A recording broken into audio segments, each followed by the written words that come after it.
Alrighty guys, can you hear that noise right there?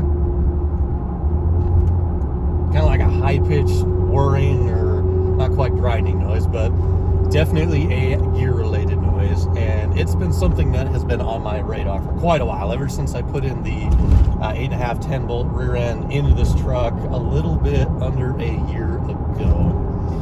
We're preparing to do an LS swap in this S10. I'm calling it the second gen Cyclone because it's going to be all-wheel drive and turbocharged, probably LS swaps, definitely. So we needed a strong rear end. I put the 8.5 10-bolt back there because it's much stronger than what came in this truck. Built our 3-link suspension around that axle, which, by the way, I'm really happy with the suspension.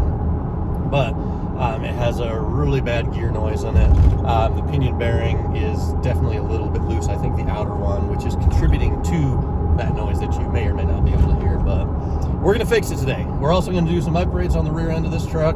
I've got a Truetrac back there that we are going to put in so we can eliminate the possibility of exploding a rear end, because if you guys know GM 10 volts, you know that the G80 limited slip is failure prone. And I think we're also experiencing some symptoms of that. So anyway, let's get to the shop. Let's get this rear end tore apart, see if there's any damage in there. I do have another gear set just in case. Like I mentioned, the Truetrac and a whole bunch of bearings and other rebuild parts. So let's get this thing knocked out so we can actually begin the LS swap.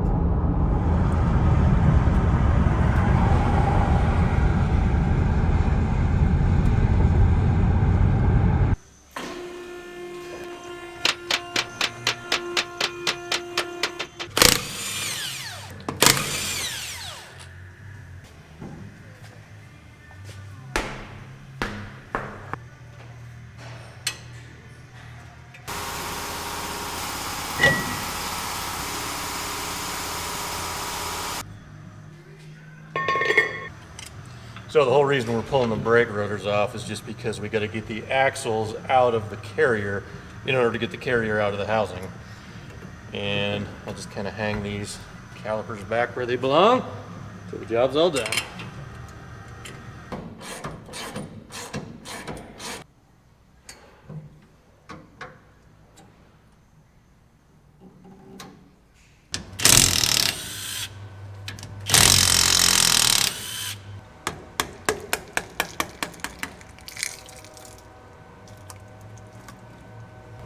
Now the first weird thing I noticed is that fluid is really, really dirty. And it's a year old, yeah, but it's probably got less than 800 miles on it. So that tells me something is probably unhappy on the inside.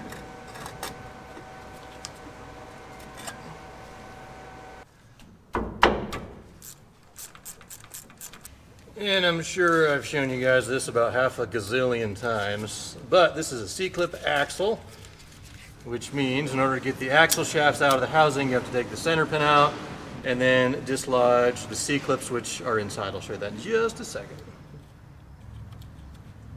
The bolt comes out. Reach around the back and push out the center pin. Then the axles can be pushed in, and we get the C-clip out of there. There we go.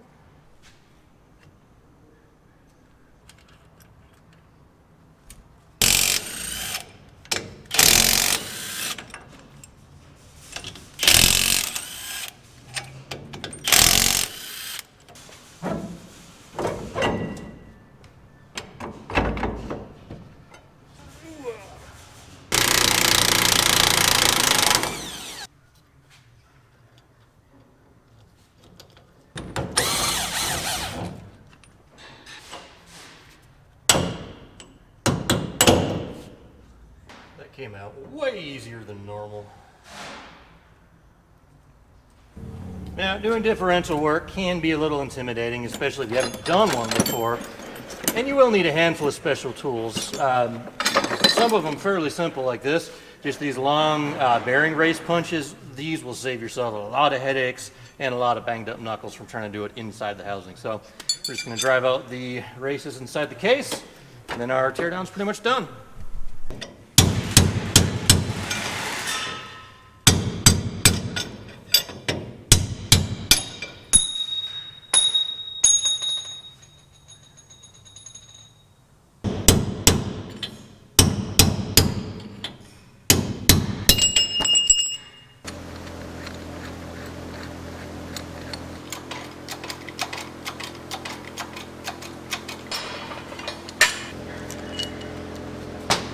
Yeah, one of the things we are after most, this guy right here, the pinion shim, pinion depth shim.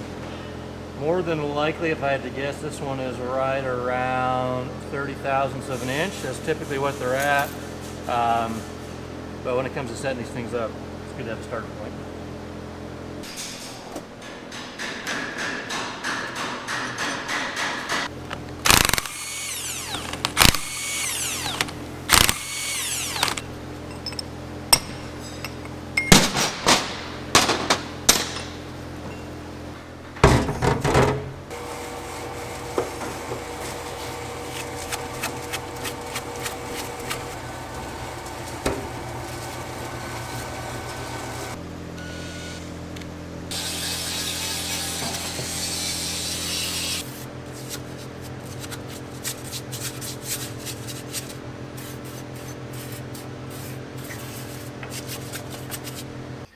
All right, so this is the pinion yoke. It has this vibration dampener, I guess, on the outside of it. It's a pretty heavy weight.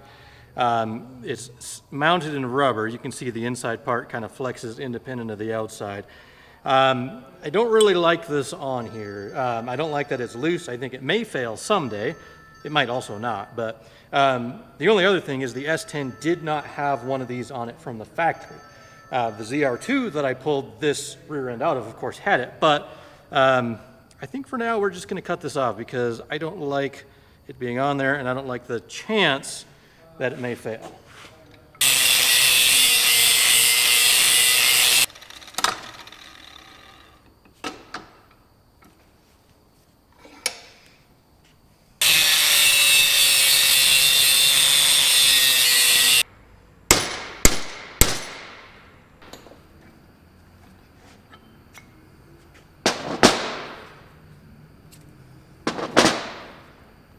There, now it's a normal yoke.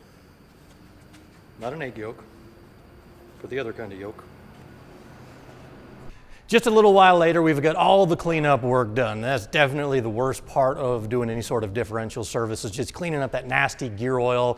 And, you know, it's kind of got that weird funky smell to it, which I don't really love. But anyway, all the cleanup work is done. And we do have a bit of a dilemma. And I'll show you that in just a second. But here's kind of the new parts that we're putting in. And for the most part, this is just OEM stuff, except this bad boy right here. I literally put these in every truck that I own. It's kind of like Frank's Red Hot of differentials.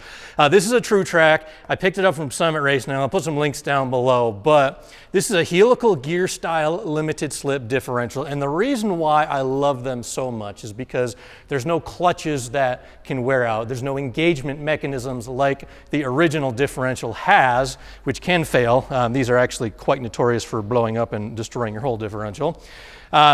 It just works. There's no harsh engagement like with a mechanical locker. The Truetrac is, in my opinion, the best differential to put on any sort of a street truck. And the cool thing about this one is it's the same exact unit that I put in my turbo big block truck that makes 1,100 and change pounds of torque at the tire. So I know it's robust.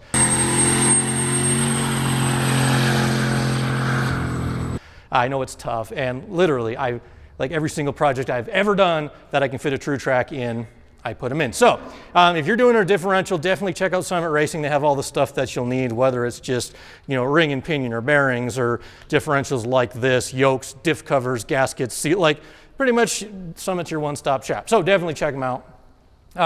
But the dilemma that I am faced with right now actually has to do with what gear set I put back in the truck. The ratio is not a question. I already converted to 373s when I put the front differential in. 373 is going to be the best all-around ratio, I believe, for what I want to do. But we've got two gear sets right here.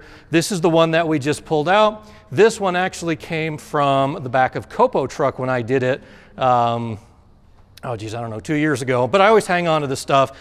This was a known good ring and pinion gear set. It ran nice and quiet, no issues or anything like that. This one, it made a little bit of noise, I believe, in part because the pinion bearing was loose. And this is probably going to be hard to see on camera, and it's also possible that I'm just a little bit crazy. But if you look, don't lick it. If you look on the drive side of the gear, it looks to me like there's a little bit of uneven wear from where the pinion was kind of moving around a teeny tiny bit. This one I know was tight, and again, I might be crazy, but just looking at it, I feel like that looks more uniform for a used gear set. The cool thing is both of these actually, I always save the original shims when I take them apart. Both of them have the same exact thickness of shim. So theoretically, I think I can put this gear set in where that one came out. Now, the only difference is technically this rear end is classified as an 8.5 inch, and the 10 bolt that was in the back of the Copo truck was classified as an 8.6. But I just happen to have a big set of calipers. I took a bit of measurements, and both the original ZR2 ring and pinion and the half-ton ring and pinion like measure right on the money, 8.600 across the outside. Dimensionally, pretty much everything is the same except the half-ton unit is about 50 thousandths of an inch taller from the face of the gear to the tip of the drive than this one is. Other than that, they look a little different. Like this has that little cutout here, which this one does not have, but where the crush collar goes, same dimension, same thread, same spline. Like everything else is exactly the same, except this one did make noise and this one did not. And I don't know if when we put this back together properly, if it will make noise or not. So I think we're gonna try the new, or the one from the Copo truck from the half ton, and see what happens. I think the only difference that we'll have to do is we'll just shim the carrier over a little bit when we go to set backlash. But other than that, it all measures the same.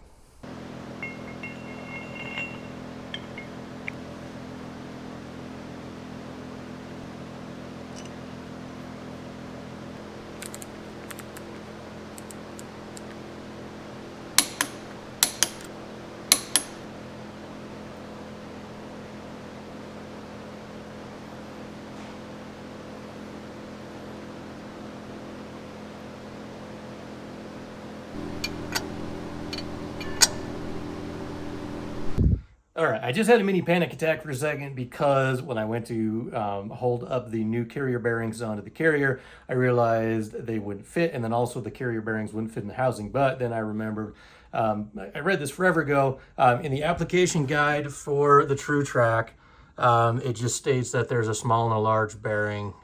So I have, thanks to our nifty little Parts Tech account over here, I've got the proper bearings on the way. So hopefully the men in green get them delivered here pretty quick and we'll get back to business.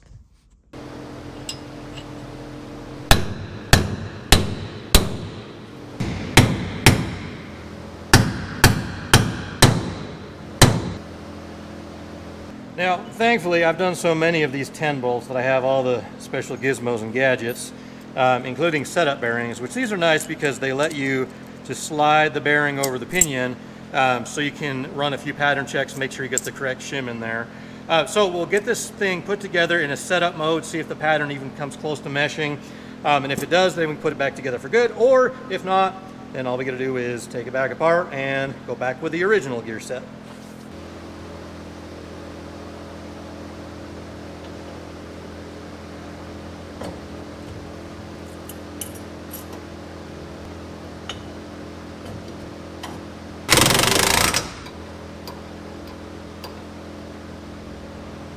So here is a really interesting find that I'm glad we caught before we went back together.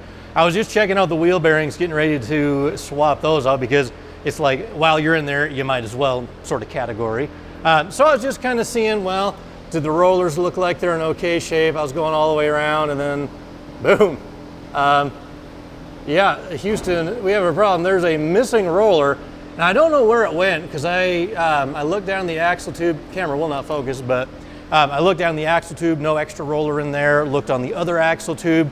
The diff is obviously all the way empty. So either, the only thing I could think is maybe somebody serviced this at some point and somehow knocked it out and it came out of the housing, or maybe it just didn't get, like, I mean, when you buy a wheel bearing, they're all kind of held together in an assembly. So maybe there was a defective one that got installed by mistake. Who knows? But I'm glad that we caught it.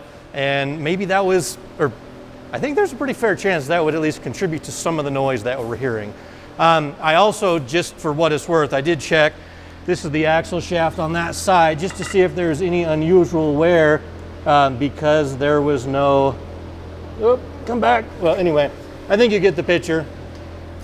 No unusual wear on the axle shaft, so I think we maybe just solved part of our problem.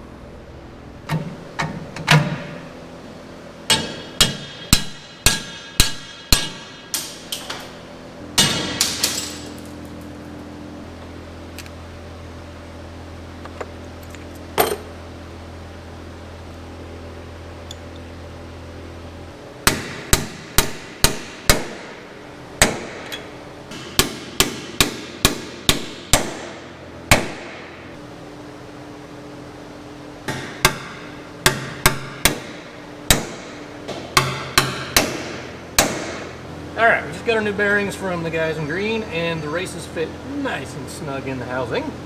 And the bearings look like they will press nicely onto the carrier. So let's do that.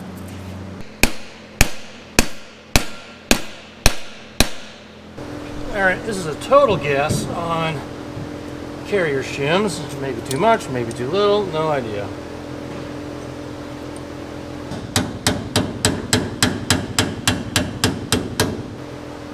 Now, we are making several assumptions here, which you're not supposed to do.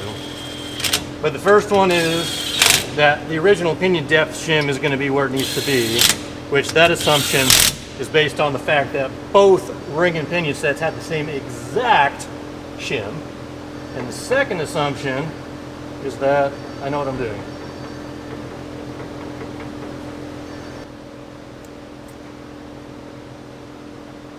20 thousandths of backlash is a pretty good starting point. To tighten it up, I need to shift the carrier that way, closer to the ring gear. I'm going to shoot for like 6 to 8. That's probably pretty good for a used setup. Yeah, 20-ish. Hey, it's a starting point.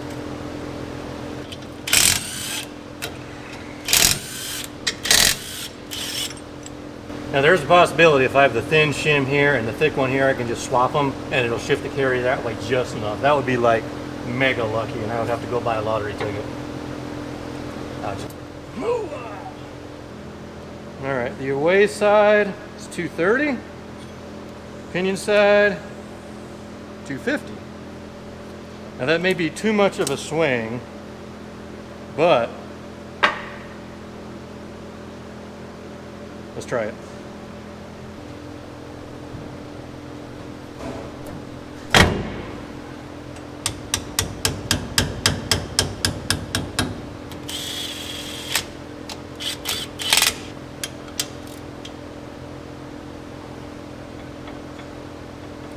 I don't know, guys. So we're in the middle of the range of the scale.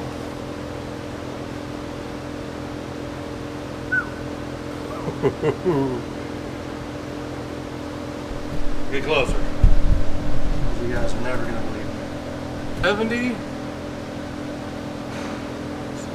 to 77 and a half. Guys.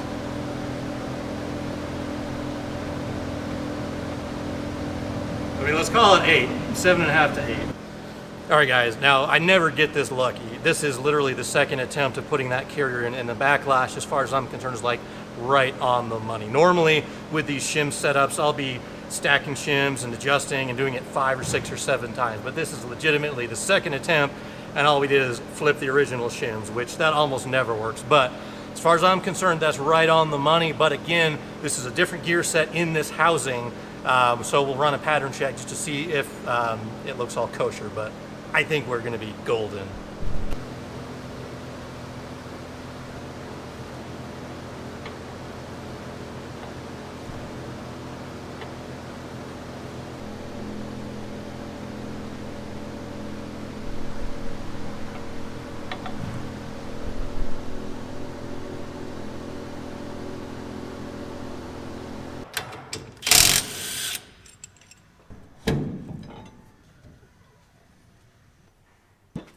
All right, so I'm happy with the pattern that we got, which means this pinion depth shim is going to be the one that we run. An original one in an original housing with an original gear set. Go figure. But anyhow, we just need to put on the permanent pinion bearing instead of the setup one. So we'll do that. I got this old bearing race that I put a slit in. This makes a great press fixture. And we'll go over to the press and get it squished in place.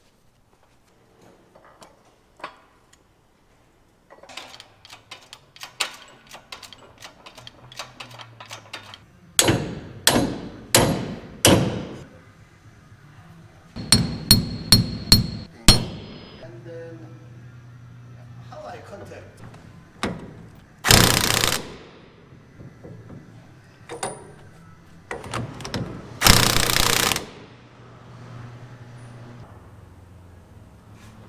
So there's like 2, maybe 3 inch-pounds just from the seal.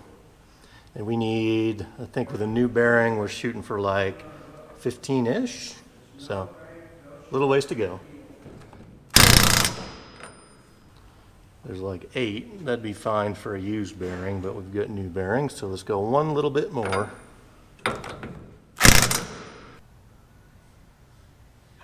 It's like 15 to 18. I'll double check spec, but I think we're good.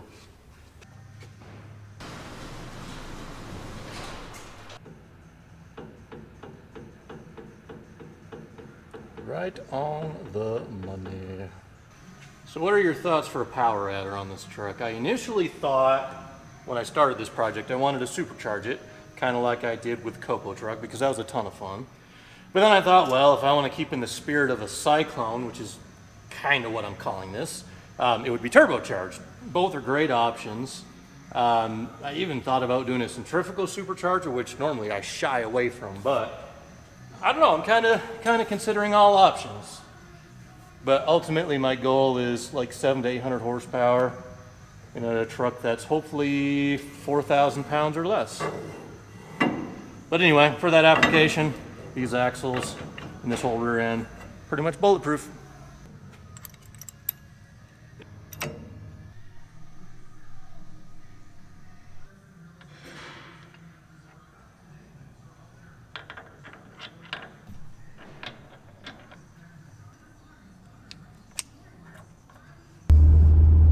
All right, guys, I don't know if you can tell by the smile on my face right now, but this rear end is so much quieter now than it was before, which means success.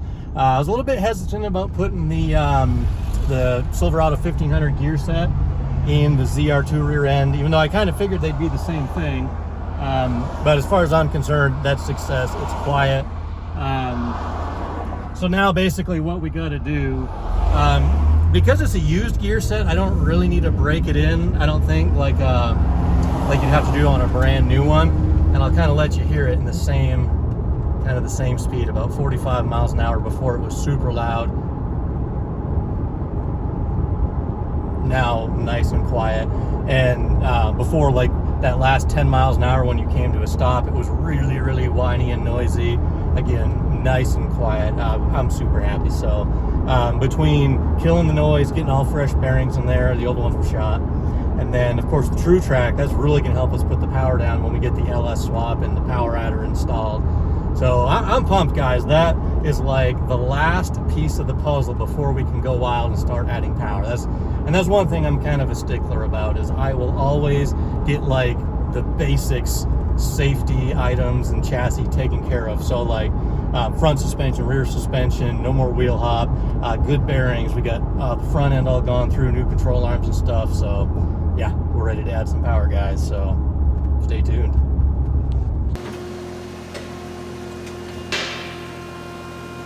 I picked up these torsion bar drop keys some time ago. Forget where I even got them from. I intended to install them at the same time that we did the rear 3-link conversion, but I just never got around to it.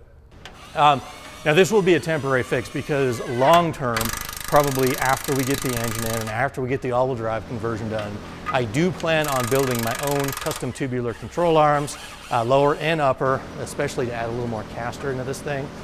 Build my own upper coilover mounts, and just kind of do the same thing that we did out back up front, fully custom suspension. But for now, I just want to get this thing a little bit lower, and at least since we rebuilt the suspension last fall with new control arms and stuff, this will at least be a good middle of the road update. But it just needs to sit a little bit lower. So we'll throw those on real quick and see if it sits where we want.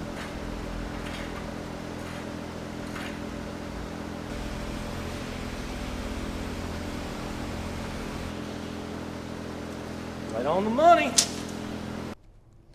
So I firmly believe that you got to celebrate the little milestones along the way when it comes to a project like this, because if you don't, then it's easy to become frustrated and just give up on a project. But the milestone that we just reached is the one that, to me, says we're now officially ready to start the LS swap on the S10, because I wanted to make sure we took care of all the questionable parts of the chassis before we added power, because that would just be kind of sketchy. Anyway, the front end, we completely redid that last fall. It has all new suspension, upper and lower control arms, tie rods, ball joints, like the whole 9 yards. It has the new cast iron ZR2 front differential. We've got the old Bravada axle shaft, so that's ready for all-wheel drive up front. Out back, we have the ZR2 rear end, which is much stronger than the original one that came in this truck, which you just saw us rebuilt. We've got the 3-link suspension that we finished up a little bit ago that'll help put the power down to the ground. And then we have it all wrapped up inside a fairly ugly wrapper. But that actually that's the most exciting thing for me, is I love ugly, unassuming trucks or sleepers, something that from the outside isn't very impressive. You wouldn't think twice if you walked by it, but then underneath the hood or underneath the skin, it's got a bunch of cool parts. So that's kind of where we're at, guys. The next thing I think you will see on this truck is tearing the V6 out and getting ready to put the V6 in its place. Plans for that, just to kind of give you an idea of what to look forward to. We did build a 5.3 a little bit ago, I think early this spring. It's a fairly simple combo. We didn't touch the bottom end, but it's got valve springs, a different camshaft. It's going to have a Trailblazer SS intake on it. I'm hoping for somewhere around 400 horsepower at first from the 5.3. Long-term plan, though, the 5.3 is just temporary. I do want to build like a 6.2, something like an LS3 that's made from aluminum, so it'll be a little bit lighter. I want a little more compression. I want a lot more RPM. I want this to be a pretty spicy setup that we are then going to boost. And then it's, like I said, all going to be wrapped up in this kind of, call it a mini Silverado SS, because it's going to be full-time all-wheel drive. I'm still going to call it the 2nd-gen Cyclone because I like that name.